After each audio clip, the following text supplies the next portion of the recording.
Greg and Kim, Officer Sean Tudor wasn't even scheduled to work Sunday, but he went above and beyond when he got a tip from an informant saying that Marco Perez would be at the Peach Place Inn.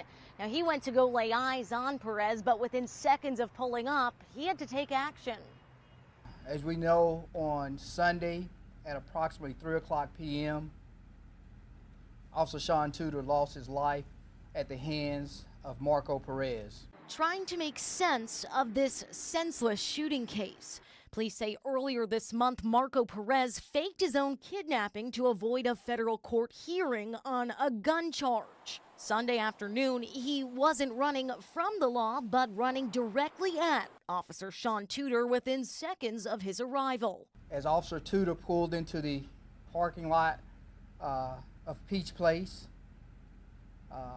Mr. Perez approached his vehicle at a rapid rate. Officer Tudor had received a tip that Perez was at the apartment. The chief says he'd coordinated with an on-duty supervisor that he'd go undercover to lay eyes on the suspect. That meant no body camera, no bulletproof vest, and no marked car. Backup was supposed to meet him there. Because Marco Perez approached him, he had to take action before his backup could arrive on scene.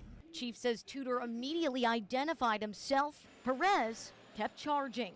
They got into a scuffle on the ground in the parking lot. According to Chief Batiste, the scuffle ended when Marco Perez pulled out a gun.